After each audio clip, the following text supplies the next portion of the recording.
yang senantiasa hadir. Bahkan 1 hari lebih penting daripada 1000 hari kami di luar Engkau. Bapa, biarlah kami senantiasa memuji, kami menyembah-Mu Tuhan sebagai Allah yang senantiasa hidup di dalam kami. Menikmati semua kemurahan-Mu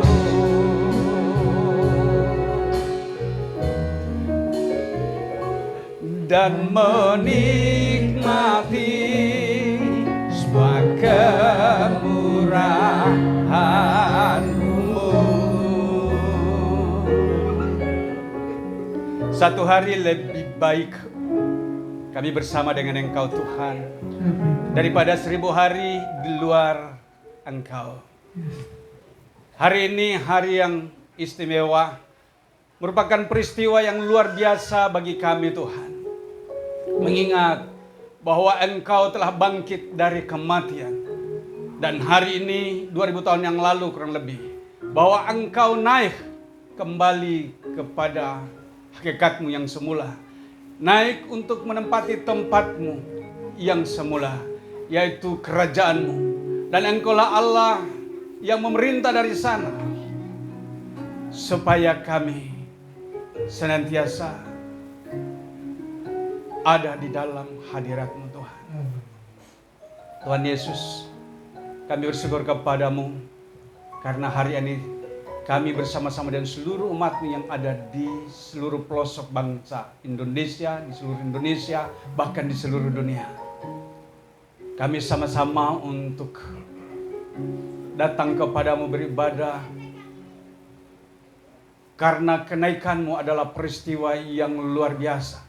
Pada saat itu juga Engkau Tuhan menganugerahkan bagi kami otoritas dan kuasa-Mu berlaku atas kami. Tuhan Yesus, kami bangga memiliki Allah seperti Engkau. Engkaulah Tuhan yang kami muliakan, yang kami puji dan sembah. Dan saat ini Tuhan, kami rindu untuk lebih dalam lagi menikmati firman-Mu ya Bapa. Anugerahkan bagi kami roh hikmat dan pewahyuan. Urapi kami semua, urapi hamba-Mu. Karena sesungguhnya kami merindukan kehadiran-Mu di dalam hidup kami, pribadi lepas pribadi. Sepanjang pemberitaan firman-Mu, dari awal pertengahan sampai pada selesainya, Tuhan sepenuhnya yang berdaulat. Terima kasih Bapa. Dalam nama-Mu kami berdoa dan bersyukur. Demi nama Tuhan Yesus Kristus. Haleluya. Kita semua yang percaya kita katakan amin. Silakan duduk.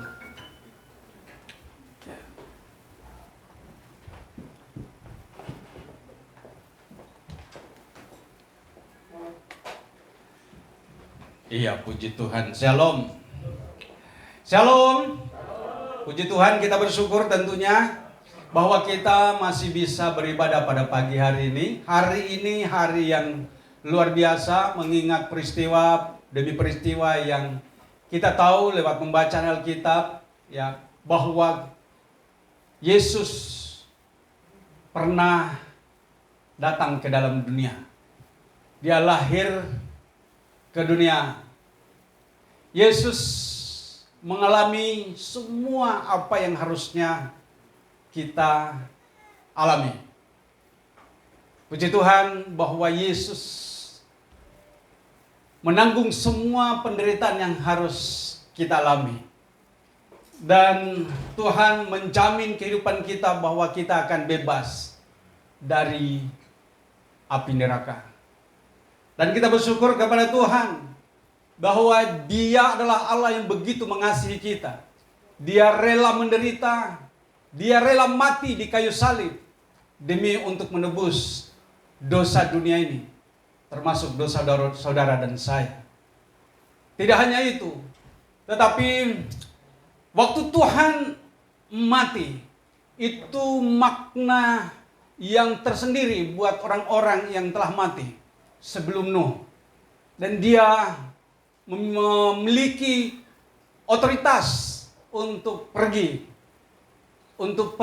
ke dunia atau ke alam maut.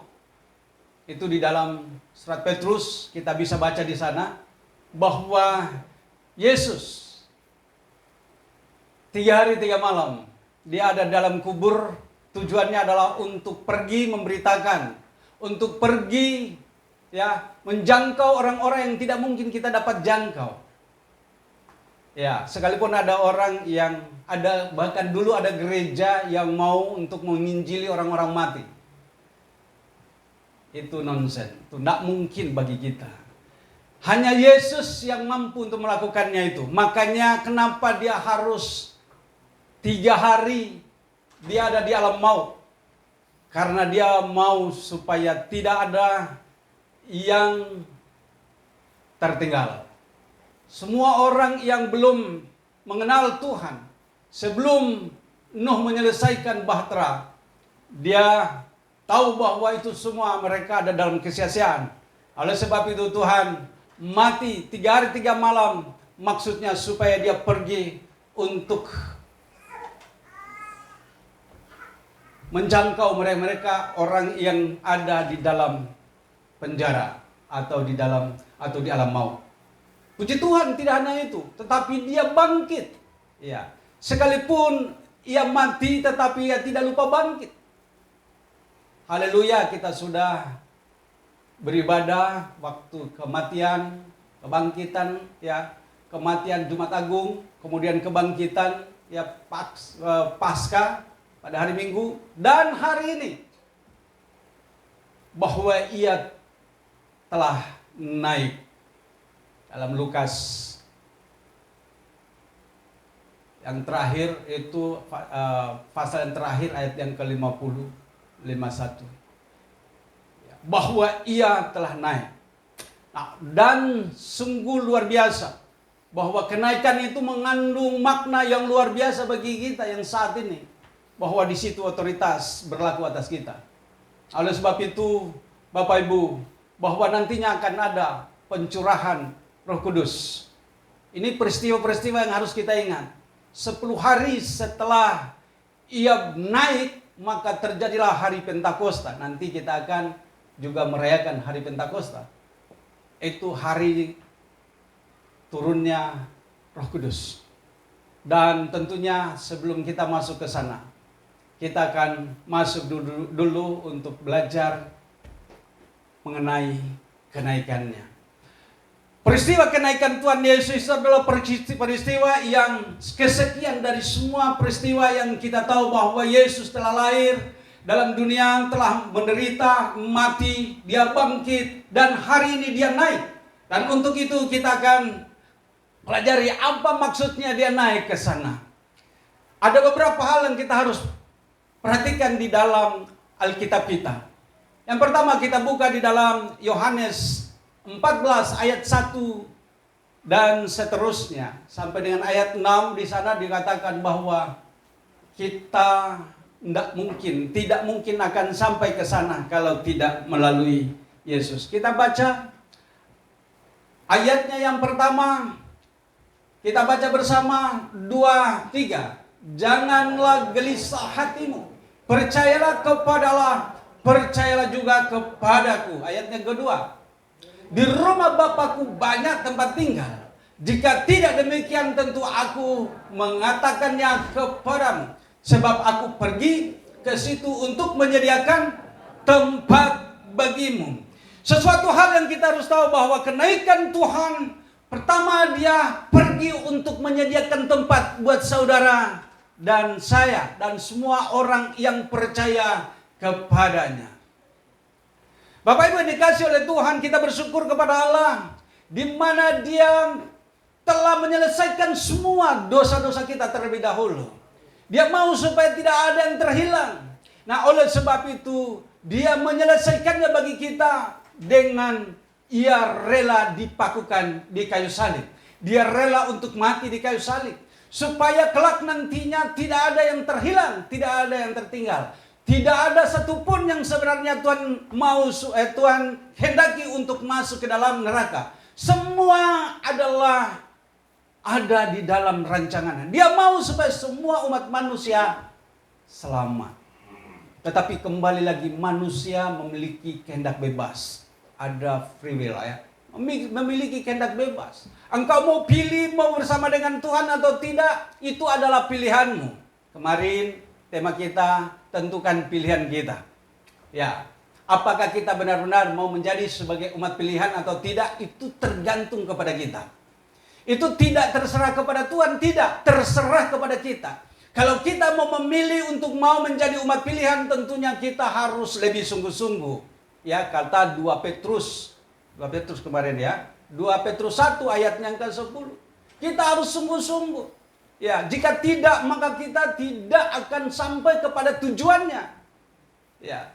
Dalam 2 Petrus 1 ayatnya yang ketiga di sana coba kita buka dulu. Ya.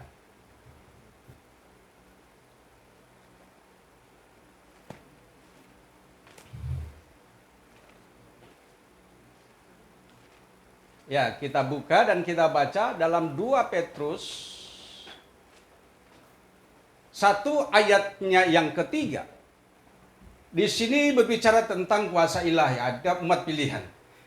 Karena kuasa ilahinya telah menganugerahkan kepada kita segala sesuatu yang berguna untuk hidup yang saleh.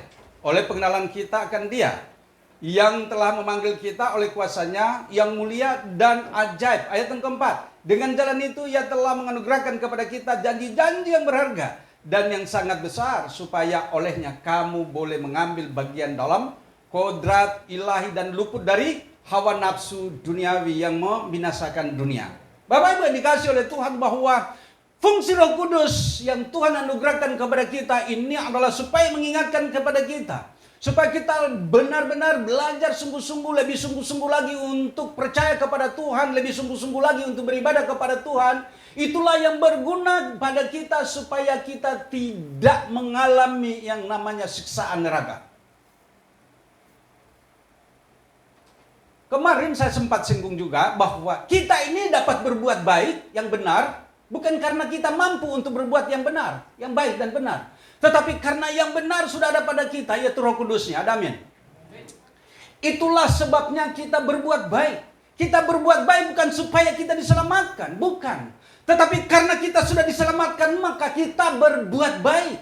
Karena yang baik ada pada kita. Amin. Nah, oleh sebab itu Bapak Ibu dikasihi oleh Tuhan, di dalam perkara ini kita harus tahu bahwa tadi Tuhan sudah kita baca di dalam Yohanes 1 ayat yang 1, yang kedua di sana, bahwa Ia naik untuk menyediakan tempat bagi kita. Nah, oleh sebab itu sebelum kita ke sana, maka kita harus lebih sungguh-sungguh lagi percaya, kita sungguh-sungguh lagi untuk melakukan kebenaran firman Tuhan, hidup di dalam kebenaran firman Tuhan, supaya apa? Supaya kita tidak tertinggal. Karena Tuhan tidak menghendaki kita untuk binasa.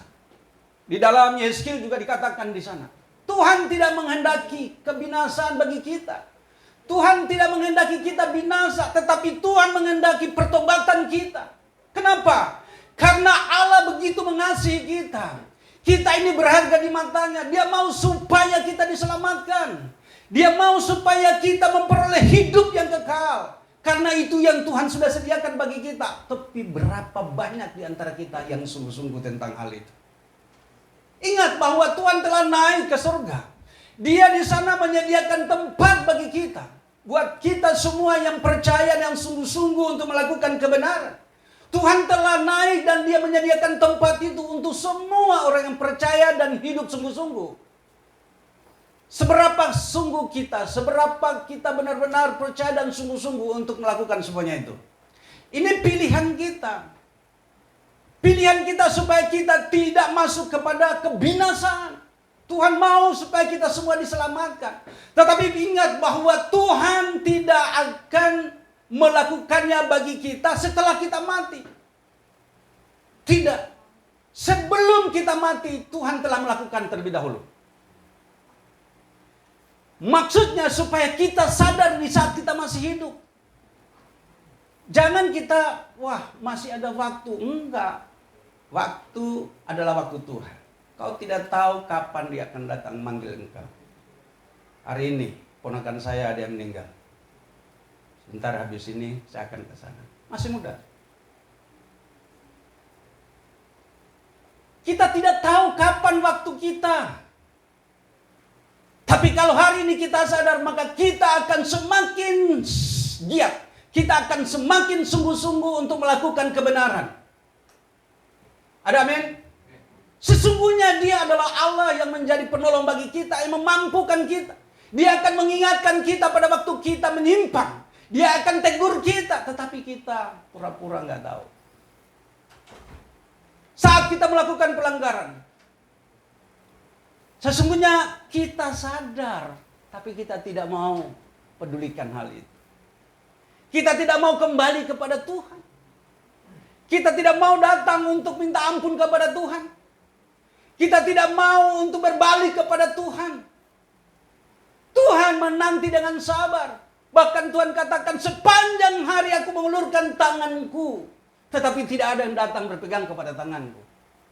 Di sini sebenarnya pertanda bahwa manusia itu degil. Manusia itu bebal. Sesungguhnya kita ini adalah orang-orang yang harus dibinasakan. Dalam Efesus dikatakan, kita adalah orang-orang yang harus dibinasakan. Efesus 2. Tapi karena kasih anugerah Tuhan kita diselamatkan. Ayatnya yang ke-8. Itu bukan hari pekerjaanmu. Itu bukan karena kita mau, karena sungguh-sungguh melakukan untuk supaya kita masuk dalam karya keselamatan itu. Bukan. Kita sudah terlebih dahulu diselamatkan, makanya kita dapat berbuat yang baik. Kita berbuat baik sekali lagi bukan supaya kita diselamatkan. Tetapi karena kita sudah diselamatkan, maka kita harus berbuat baik. Ada amin? Nah, oleh sebab itu Bapak Ibu dikasih oleh Tuhan. Poin pertama perlu kita tahu. Bahwa Tuhan saat ini dia naik menyediakan tempat bagi saudara dan saya. Kembali di dalam Yohanes 14 tadi. Ayatnya yang ketiga, coba buka ayat ketiga. Tadi ayat 1 dan 2, ayat ketiga. Dan apabila aku telah pergi ke situ dan telah menyediakan tempat bagimu, aku akan datang kembali dan membawa kamu ke tempatku, supaya di tempat di mana aku berada, kamu pun. Ini kan luar biasa.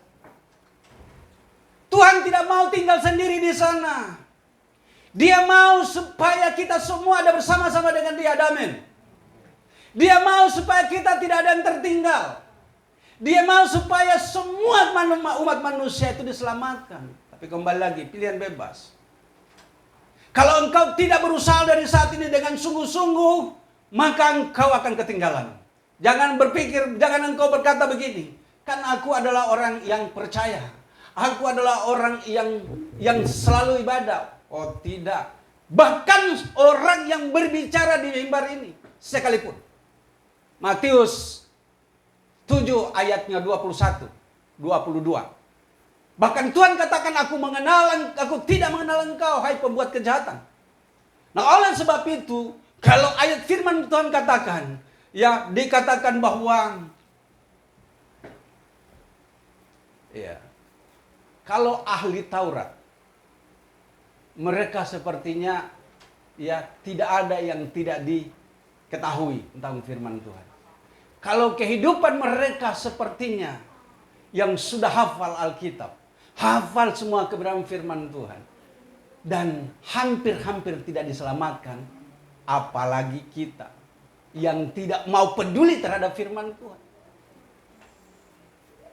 Apalagi kita yang tidak mau peduli dengan hidup benar. Apa yang dikehendaki Tuhan dalam diri kita? Apa yang Tuhan kehendaki di dalam diri kita? Tuhan mau supaya kita hidup kudus. Itu yang Tuhan kehendaki. Kenapa Tuhan mau supaya kita hidup kudus? Karena supaya Tuhan berdaulat di dalam hidup saudara dan saya. Selama kita hidup dalam dunia ini, tempatnya bukan tempat ini, bukan gedung ini, bukan gedung yang mewah, bukan di Yerusalem. Bukan. Hidup Tuhan di muka bumi ini ada di dalam hidup saudara dan saya. Ada amin. Tuhan mau hadir di dalam milik kepunyaannya. Kepunyaannya adalah Israel yang rohani. Orang-orang yang hidup benar. Orang-orang yang hidup kudus. Itulah kepunyaannya. Itulah bait Allah. Ada amin. Jangan bilang kita bait Allah itu adalah gereja yang megah, dilapisin dengan emas, bahkan berlian. Lantainya emas. Enggak, bukan itu. Kita ini melebihi daripada nilai emas dan berlian. Ada amin. Kitalah itu yang dimaksud bait Allah. Tuhan mau supaya berdaulat dan berdiam di dalam diri orang yang hidup benar dan kudus. Kekudusan kita bukan karena kita kudus, tetapi karena Allah yang berkenan kepada kita, maka Dia kuduskan kita. Ada amin. Imamat 20 ayat yang ke-7 kalau nggak salah di sana. Apabila engkau sungguh-sungguh mendengarkan firman kepada hari ini, engkau akan, kita akan dilayakan, kita akan dikuduskan. Di dalam kehidupan kita lah ini terpancar sinar kemuliaan Tuhan. Nah, oleh sebab itu Tuhan menginginkan dengan cemburu kehidupan kita supaya kita tidak berlaku batil. Kita tidak berlaku seperti keledai liar. Keledai liar. Artinya kita tidak seperti binatangnya. Hidup kita harus benar-benar menyenangkan hati Tuhan. Baik Bapak Ibu dikasih oleh Tuhan. Masih satu ayat lagi, kita masuk lagi. Lebih lanjut lagi. Ayat yang keberapa? Yang keempat ya? 4, iya. Dan kemana aku pergi, kamu tahu jalan ke situ. Ini kan enak ya. Tadi di mana aku berada, di situ pun engkau akan berada. Dan saat ini dikatakan, kemana aku pergi, kamu tahu jalan ke situ. Adakah kita tahu jalan itu? Haleluya. Jalannya hanya satu. Ayat yang ke-6. Akulah kebenaran apa? Akulah jalan dan kebenaran dan hidup. Tidak ada seorang pun yang datang kepada Bapa kalau tidak Yesus. Di luar Yesus tidak ada keselamatan. Karena hanya di dalam Yesuslah ada keselamatan. Kisah Rasul 4 ayat yang ke-12. Buka, tolong buka. Kisah Rasul 4 ayat yang ke-12. Kita baca bersama. Dan keselamatan tidak ada di dalam siapapun juga selain dalam Dia. Sebab di bawah kolong langit ini tidak ada nama lain yang diberikan kepada manusia yang olehnya kita dapat. Ada amin. Hanya di dalam Yesus kita bersyukur kepada Allah. Kita bersyukur kepada Tuhan. Di mana bahwa kita tahu bahwa Yesus itu adalah satu-satunya jalan dan keselamatan. Tidak ada yang lain. Bersyukurlah engkau jadi orang Kristen. Lalu ada yang dipertentangkan. Mana yang benar, mana akan masuk surga? Orang Kristen atau orang yang agama lain? Saudaraku yang kasih dalam Tuhan, ingat baik-baik. Kristen tidak menyelamatkan. Kristen adalah identik dengan orang-orang yang telah diselamatkan. Yang menyelamatkan adalah Kristus Yesus. Ada amin? Jadi jangan sampai engkau bingung dengan hal itu. Tidak usah kau pikirkan tentang siapa sih jalan keselamatan. Tadi sudah jelas. Jalan keselamatan yang satu-satunya adalah Yesus. Jadi di luar Yesus tidak ada keselamatan. Kalau mengenai agama, Kristen itu adalah identik dengan orang yang telah diselamatkan. Kristen, orang yang telah diselamatkan. Kristus, juru selamat. Jadi tidak usah bingung. Mau agama lain itu mengatakan kau kafir kek, mau katakan kau orang yang akan masuk neraka, nggak usah pikirkan tentang hal itu. Ingat, juru selamat hanya satu, yaitu Yesus. Amin. Dan kita adalah Kristen yang diselamatkan. Puji Tuhan, satu kali aja disebut dalam Alkitab kata Kristen di dalam Kisah Rasul. Ya, itu sebenarnya kata ejekan. Baik, tidak panjang lebar ke situ. Poin kedua yang perlu kita perhatikan, bahwa kenaikan Yesus adalah satu peristiwa supaya fungsi Roh Kudus terjadi di dalam diri kita. Supaya otoritas Allah berlaku atas kita. Buka di dalam Yohanes 16 ayatnya yang ke-7. Ya.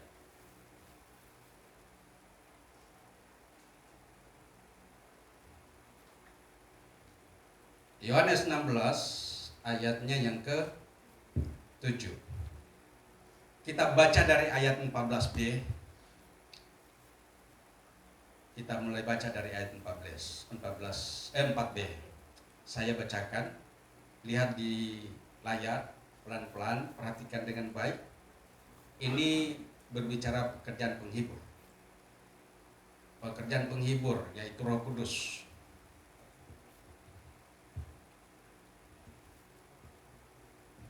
Roh Kudus yang adalah penolong bagi kita. Saya bacakan, perhatikan dengan baik. Hal ini tidak kukatakan kepadamu dari semula. Maksudnya Yesus waktu ada di dalam dunia ini, dia berkata kepada murid-muridnya begini. Hal ini tidak kukatakan kepadamu dari semula, karena selama ini aku masih bersama-sama dengan kamu. Perhatikan dengan baik. Waktu Yesus dia masih ada di dalam dunia, dia berkata seperti itu. Hal ini tidak kukatakan kepadamu dari semula, karena selama ini aku masih bersama-sama dengan kamu. Wah, ini dikatakan waktu Yesus masih ada dalam dunia, sebelum dia naik. Ayat yang kelima. Tetapi sekarang aku pergi kepada Dia yang telah mengutus aku, dan tidak seorang pun di antara kamu yang bertanya kepadaku, kemana engkau pergi? Ayat yang ke-6. Tetapi karena aku mengatakan hal ini kepadamu, sebab itu hatimu berduka cita. Ini dalam ketidakpengertian mereka. Tetapi Yesus memberitahukan hal yang penting di ayat yang ke-7. Kita baca bersama-sama. 2, 3. Namun benar yang kukatakan ini kepadamu adalah lebih berguna bagi kamu jika aku pergi. Sebab jikalau aku tidak pergi, penghibur itu tidak akan datang kepadamu. Tetapi jikalau aku pergi, aku akan mengutus dia kepadamu. Jadi ini yang perlu kita perhatikan dengan baik, bahwa kenaikan Tuhan Yesus adalah peristiwa yang penting buat saudara dan saya, supaya fungsi Roh Kudus berlaku atas kita. Otoritas akan berlaku atas kita. Pernah Yesus mengumpulkan murid-muridnya untuk memberi kuasa kepada mereka dalam Matius 10 ayatnya yang pertama. Coba perhatikan, kita buka di sana. Matius pasal 10 ayatnya yang pertama. Apa yang dikatakan di sana? 2, 3 kita baca bersama. Yesus memanggil ke-12 muridnya dan memberi kuasa kepada mereka. Untuk apa? Untuk mengusir roh-roh jahat dan untuk melenyapkan segala penyakit dan segala kelemahan. Fungsi Roh Kudus di sini terjadinya setelah Yesus naik. Karena pernah mereka berkata, kenapa kami berdoa buat orang sakit, menumpangkan tangan, tidak terjadi sesuatu? Lalu Yesus berkata begini, ya, hal itu tidak dapat dilakukan dengan berdoa saja, tetapi dengan berpuasa. Tapi Yesus pernah mengatakan bahwa orang Farisi menegur Yesus, kenapa mereka tidak berpuasa? Lalu Yesus berkata begini, bagaimanakah orang bisa berpuasa kalau pengantin ada bersama dengan dia? Bagaimana itu? Kalau mempelai bersama-sama dengan dia. Nantinya engkau akan berpuasa, tak kalau waktu Mempelai itu ditarik daripadamu. Jadi setelah Yesus dia naik, maka murid-muridnya tidak bersama-sama dengan Tuhan Yesus waktu itu. Dan mereka disitulah mulailah untuk berpuasa. Supaya apa? Supaya otoritas kuasa itu berlaku atas kita. Makanya ada usaha dari kita. Jadi menjadi orang Kristen itu bukan asal percaya saja sudah diselamatkan. Karena ada orang mengatakan asal engkau percaya saja sudah diselamatkan. Iya benar, kita sudah diselamatkan, tapi kita harus menjadi pelaku. Bukan asal asal percaya, itu yang disebut kasih anugerah kita diselamatkan, iya. Tapi tidak melakukan kebenaran firman Tuhan. Malah kita sebaliknya pembuat kejahatan. Nah, tidak mungkin otoritas seperti ini tidak akan mungkin berlaku atas orang-orang seperti itu. Ya. Nah, Tuhan mau supaya otoritas itu berlaku atas kita. Perhatikan ayatnya yang tadi di mana? Matius 10 tadi ayat yang ke-8. Coba buka lagi kembali. Matius 10 ayat yang ke-8. Apa dikatakan di situ? Sembuhkanlah orang sakit, bangkitkanlah orang mati, tahirkan orang kusta, usirlah setan-setan, kamu sudah memperoleh dengan cuma-cuma, karena itu berikan pula dengan cuma-cuma. Sesuatu hal yang paling penting kita tahu bahwa kenaikan Tuhan Yesus berlaku otoritas atas kamu, atas kita, atas saudara dan saya. Disitulah kita bisa bahkan dikatakan bahwa kita mampu untuk membangkitkan orang mati sekalipun di situ. Dia sampaikan, dia nyatakan bahwa kita akan membangkitkan orang mati. Tetapi kembali lagi, kalau hanya untuk membangkitkan orang mati dan bangkit untuk kembali dia hidup di dalam keonaran, ya lebih baik tidak usah kita doakan. Tetapi yang Tuhan Yesus pernah katakan yang luar biasa dan spektakuler, ya Tuhan pernah mengatakan begini, bahkan pekerjaan-pekerjaan yang lebih daripada itu engkau akan lakukan. Coba kita buka dalam Yohanes 14 ayat yang ke-12. Dalam hal ini kita melihat ini luar biasa. Ya. Kalau tadi ini dikatakan membangkitkan orang mati. Namun Yesus pernah berkata bahwa kita akan melakukan perkara-perkara yang lebih besar daripada itu. Coba kita baca 2-3. Aku berkata kepadamu, sesungguhnya barang siapa percaya kepadaku, ia akan melakukan juga pekerjaan-pekerjaan yang aku lakukan. Bahkan pekerjaan-pekerjaan yang lebih besar daripada itu. Sebab aku pergi kepada Bapa. Apa yang lebih besar daripada orang membangkitkan orang mati? Bapak Ibu, Yesus membangkitkan orang mati. Bisakah kita membangkitkan orang mati? Oh bisa. Saya langsung jawab aja. Bisa. Ada amin? Bisa. Iya. Tetapi bahkan Tuhan mengatakan di situ pekerjaan yang lebih besar daripada itu. Saya berpikir apa yang lebih besar daripada membangkitkan orang mati? Makanya ada peristiwa tahun berapa ya, ada yang mati dan kemudian dia bilang katanya kami kecolongan. Saya pikir itu kan ngawur itu perkataan itu. Kalau mati memang udah mau mati kok. Nggak ada yang kecolongan. Memang sudah waktunya mati. Tapi kalau Tuhan izinkan kita berdoa untuk orang mati dan bangkit, bisa.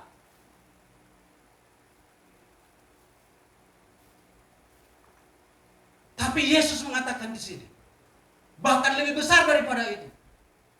Berarti kebangkitan orang mati itu bukan perkara yang besar. Ada amin? Di dalam Yesil dikatakan, aku tidak menghendaki kematian orang berdosa. Yang Tuhan kehendaki adalah pertobatannya. Tuhan mau dan Tuhan kehendaki adalah pertobatan saudara dan saya. Ada amin? Itu yang lebih besar ketimbang orang mati, membangkitkan orang mati. Membangkitkan orang mati bukan peristiwa yang lebih luar biasa, bukan. Dan itulah yang kita akan lakukan kalau Tuhan kehendaki. Di sana dikatakan, coba ya, Itulah yang kita lakukan kalau Tuhan kehendaki. Coba buka dalam Ibrani.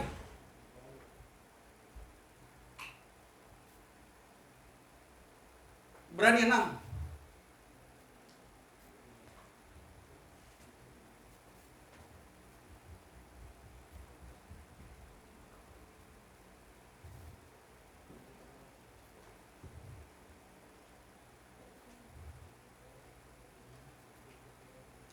Ayat 1 kita baca. Saya bacakan bagi kita. Sebab itu marilah kita tinggalkan asas-asas pertama dari ajaran tentang Kristus dan beralih kepada perkembangannya yang penuh. Janganlah kita meletakkan lagi dasar pertobatan dari perbuatan-perbuatan yang sia-sia dan dasar kepercayaan kepada Allah, yaitu ajaran tentang berbagai pembaptisan, penumpangan tangan, kebangkitan orang-orang mati, dan hukuman kekal. Dan itulah yang akan kita perbuat jika Allah mengizinkannya. Bapak Ibu yang dikasihi oleh Tuhan, peristiwa tentang membangkitkan orang mati itu bukan perkara besar. Tapi berapa banyak orang dulu sampai berpuasa. Saya kenal gereja itu. Berdoa dan berpuasa terus untuk apa? Supaya mereka mau pergi menginjili orang-orang mati. Ini mana tadi saya sudah sebut? Nggak bisa. Yang menginjil orang mati yang dipercaya hanya Yesus sendiri. Di dalam kemanusiaannya, dia harus mati dulu dan dia pergi ke sana. Sekarang kita buka dalam Petrus.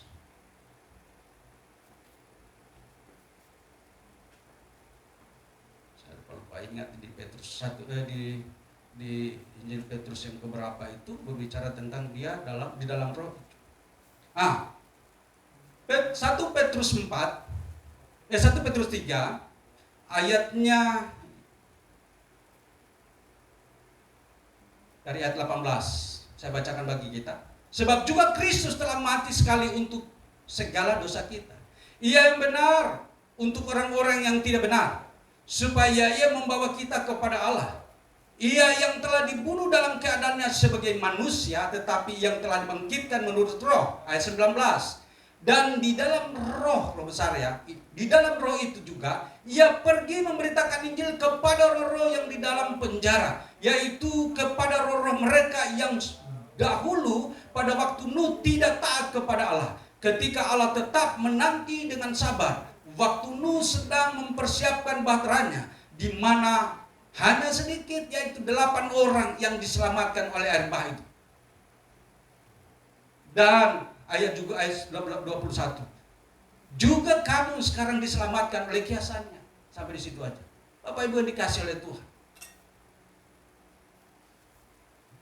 Yang bisa untuk menginjil orang mati hanya satu. Hanya Yesus. Itu pun dia harus mati dulu. Dalam keadaannya sebagai manusia.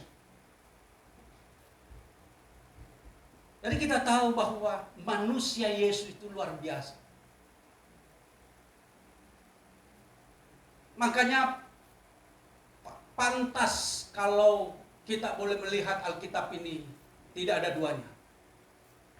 Karena disitulah terkandung semua kebenaran.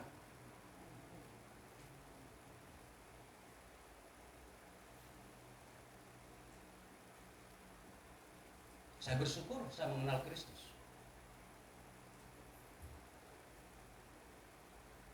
Kita masuk poin yang ketiga. Poin yang ketiga, kenaikan Tuhan Yesus adalah untuk membuktikan bahwa Dia adalah Allah. Ada amin?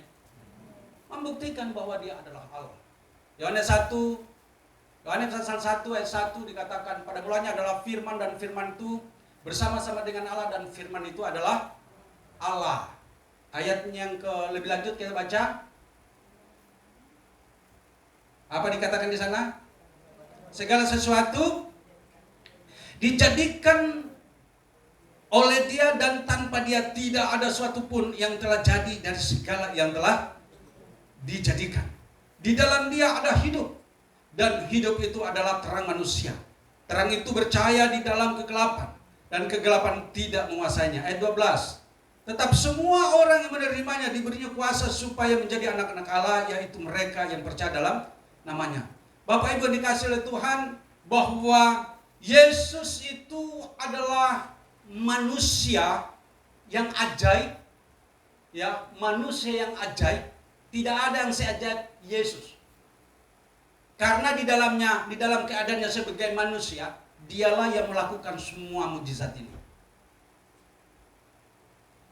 Dialah yang membangkitkan orang mati, dia yang mentahirkan orang kusta, lumpuh berjalan, telinga tuli mendengar, mata buta melihat. Ini kan luar biasa. Siapa yang seperti dia? Nggak ada. Nggak ada. Yang lebih luar biasa lagi, dia dicerca, dia dicaci, dia dicambuk, tidak membalas. Tidak membalas. Ini yang luar biasa. Keteladanan Yesus inilah yang kita harus lihat. Di dalam keadaannya sebagai manusia, itulah yang kita perlu lihat. Membuktikan bahwa hanya dia yang mampu. Kita ini jangankan seperti itu, baru ditata begini, apa kau? Nah, itulah manusia. Tapi dia penuh belas kasih dan pengampunan. Makanya ajarannya adalah selalu memberikan ajaran untuk mengampuni, dan mengampuni. Matius 5. Apabila ditampar pipi kirimu, berilah juga. Siapa yang mampu? Kalau kita ditampar pipi kiri, pasti kita tumpang kaki. Iya tuh?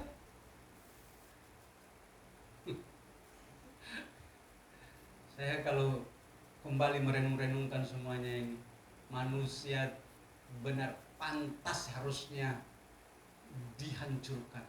Harusnya, itu kata Rasul Paulus kepada jemaat di Efesus. Seharusnya kita ini harus dibinasakan. Coba kita buka. Ini banyak ayat yang harus dibuka ya.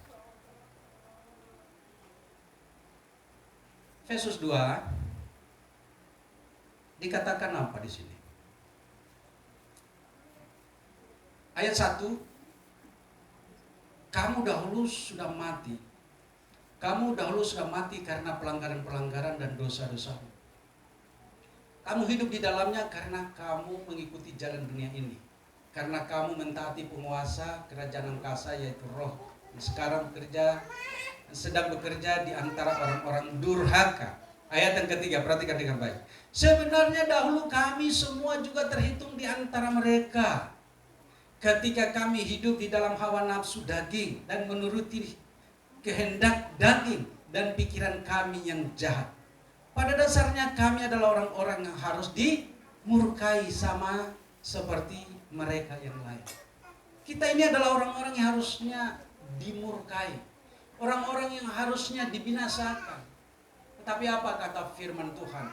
Seperti Yohanes katakan. Karena begitu besar kasih Allah akan dunia ini, sehingga ia mengaruniakan anaknya tunggal. Siapa yang percaya kepadanya tidak akan binasa, melainkan beroleh hidup yang kekal. Apa maksudnya? Karena memang benar-benar kita ini berkenan di hadapan Allah.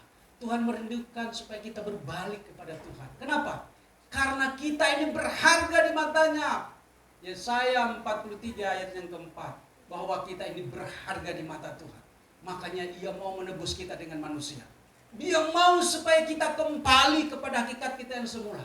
Awalnya manusia itu adalah manusia yang mulia, tetapi oleh pelanggaran Adam dan Hawa maka manusia jatuh ke dalam dosa dan kehilangan kemuliaan. Tetapi Tuhan mengasihi umatnya yang tadinya sudah dibinasakan melalui air bah.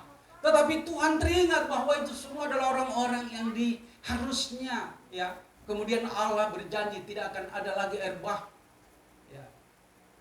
Dan kalaupun itu ini akan ada tanda pelangi. Apa Ibu dikasih oleh Tuhan? Perhatikan dengan baik bahwa Tuhan begitu mengasihi saudara dan saya. Kenapa begitu mengasihi saudara dan saya? Kenapa Allah begitu mengasihi kita? Tahukah kita? Harusnya kita tahu. Karena kita adalah gambaran Sang Halim. Ada amin? Kita ini gambaran daripada Dia yang menciptakan kita. Kenapa Yesus tidak datang kenapa Allah tidak datang ke dalam dunia dalam wujud yang lain? Karena yang mau diselamatkan adalah umat manusia, maka Dia tidak datang dalam bentuk binatang. Dapat memahami ini? Kenapa Allah datang ke dalam dunia, tidak datang dalam wujud yang lain? Karena yang di dalam dunia ini, yang segambar dan serupa dengan Sang Pencipta adalah manusia. Makanya yang Allah datang ke dalam dunia dalam wujud manusia, yaitu Yesus. Puji Tuhan, dan semua sudah selesai. Kita sudah merdeka. Ada amin? Keselamatan kita terperoleh. Kemerdekaan bagi kita. Roma 8 ayat 1. Kita sudah dimerdekakan. Oleh sebab itu Bapak Ibu dikasih oleh Tuhan, jangan sia-siakan keyakinanmu. Percayalah sungguh-sungguh bahwa Dia telah menebus dosa saudara dan saya. Dia mau supaya kita hidup di dalamnya. Ada amin? Efesus 2 ayatnya yang ke-10. Dia mau supaya kita hidup di dalamnya. Tuhan mau supaya kita melakukan kebenaran firman Tuhan. Supaya apa? Supaya selama kita masih ada di dalam dunia ini, delegasi kuasa berlaku atas kita. Kuasa Tuhan terjadi dan mujizat Tuhan dinyatakan lewat saudara dan saya. Ada amin? Puji Tuhan, kalau hari ini kita boleh bersama-sama kembali untuk beribadah di hari kenaikan. Hari kenaikan ada 3 hal yang paling penting perlu kita kenal, kita tahu. Pertama, bahwa Tuhan pergi, Dia naik untuk menyediakan tempat buat kita. Ada amin? Iya, yang kedua, bahwa Ia pergi untuk apa? Supaya Roh Kudus berfungsi. Terima kasih. Ingat ya. Yang ketiga, barusan